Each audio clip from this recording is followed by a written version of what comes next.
Our guy that we always trust, Monday morning quarterback Albert Breer joining us via the Coward Global Satellite Network.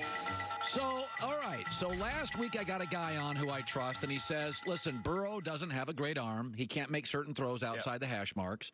Now I hear it's size 9 hands, which is not great. Is it fair to say this? He's a good prospect, but because his story's so great, we've elevated him to a great prospect. And Joe Burrow's a good prospect. That's all he is. Is that fair?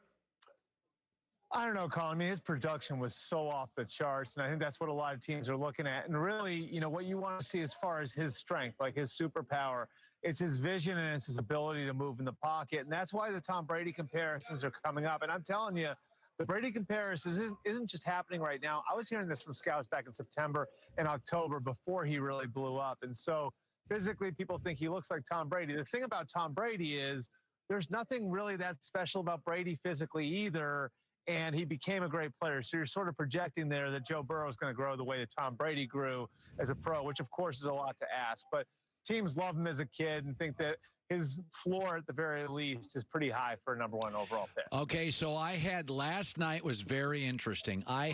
We talked a lot about Jordan Love yesterday, and I had multiple personnel people in the league when I woke up this morning had slid into my DMs, and it was incredibly divided, Albert. One said, go watch the Utah State and Air Force game. He's not what you think he is. Another said Another said he's a very unique talent. He was poorly coached.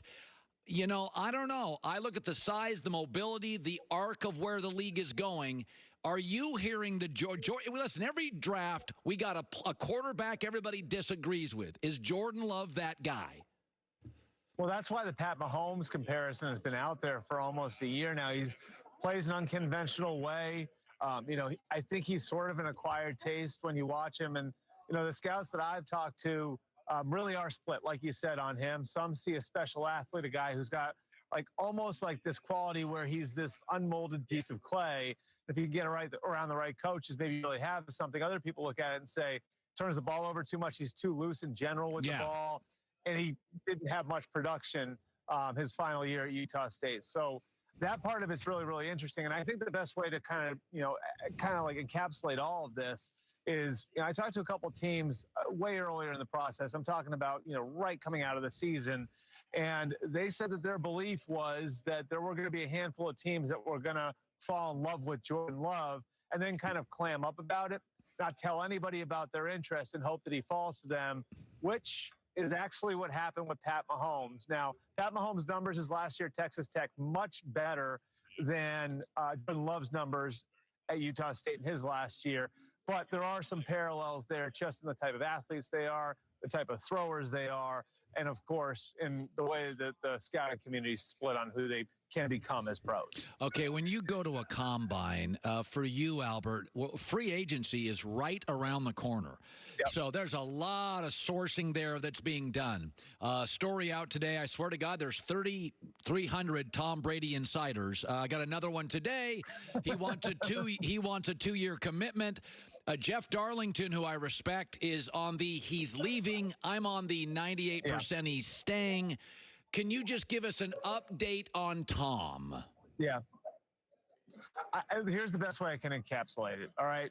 On one side, you have Tom Brady. I think he's willing to return to New England on his set of terms. On the other side, you have Bill Belichick. He's willing to have Brady back in New England on his terms. And those two guys need to sit down and discuss that. They need to see if Tom's terms can match with Bill's terms. If they can, there's a great chance he's back in New England. If one guy's side doesn't match up with the other guy's side, then I think that time has come for everybody to move on. But they need to have that discussion. I've spoken with people inside the organization about this. There's really a lot of anticipation there. When are Tom and Bill going to sit down and talk? Probably won't happen this week, even though the Patriots do plan to talk to Tom's representatives. I think it goes beyond that. It goes beyond money. It goes beyond everything else. It's Tom and Bill, the terms with which they would continue this 20-year marriage, and whether one man's terms match up with the other man's terms, if that makes sense. You know, Albert, Albert Burr's joining us. When you look at this, there's usually a buzz or a story about a draft. Yep. I still contend Tua and Chase Young are the two prospects that I think are stars. I think they're franchise changers. I'm not as big on Burrow. I think he's fine. I think he's Justin Herbert without the arm. Is there a buzz, the Tua medical thing? I also think we're going to have real aggressive movement by either Detroit and New York down or Miami to ensure they get Tua moving up. Same with the Chargers. Is that kind of the buzz topic this week in Indianapolis? Yeah, and I think it's really what does Washington do it too? If they wind up, and this is assuming Joe Burrow goes first, but if they just sit there like most people think they will and take Chase Young at 2, now all of a sudden Detroit's probably got a hot market for the 3rd overall pick with teams, as long as the medical checks out, coming up to get Tua Tagovailoa. And so that creates an interesting dynamic. I think the other interesting dynamic, beyond just Chase Young, and there are a handful of elite defensive players in this year's class, Jeff Okudah, Derek Brown from Auburn, Isaiah Simmons from Clemson. And so there's an interesting group of defensive players there too, where if you're Detroit or New York, what you'd like to do ideally is trade down and still get one of those guys, and trading with a team like Miami at 5 or the Chargers at 6 could afford you the chance to do that. All right. Albert Breer, great seeing you, bud. Appreciate you stopping by our show on a Tuesday. Thanks, man. Awesome. Thanks, Colin. By the way, Joy, I was just looking at this. We do this all the time where, sometimes I understand, I always joke, but Colin, people try to convince me of stuff. Just think about this as far as Joe Burrow, Cincinnati. Think about, for people that deny that support systems matter for young people, I don't even know what you're talking about. I'm a dad. If you don't think support systems matter for young quarterbacks or families and parents matter for kids, you don't know what you're talking about. Get off the blog for a day. You just don't even know what you're talking about. It's everything. I mean, it's everything. I'll give you a great example. I'm going to give you 2 great prospects. These guys that came out of college and were considered really great prospects, as good as anybody in a decade, Matt Stafford and Carson Palmer. They had the look, the arm, the style, the winning. They came from Georgia, USC. Matt Stafford was a great prospect. You get a Matt Stafford about every 3rd year where everybody, all 32 GMs are like, yeah, that's the best quarterback. Carson Palmer, similarly. Size, arm. TJ Hushmanzada has worked with everybody. TJ said, best quarterback talent of my life. One went to Detroit, one went to Cincinnati. What happened to them?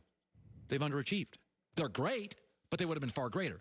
Now let me give you some good prospects. These are good. They're not great prospects, but there was a division, but some people really liked them. RG3, David Carr, Sam Darnold, Jeff George.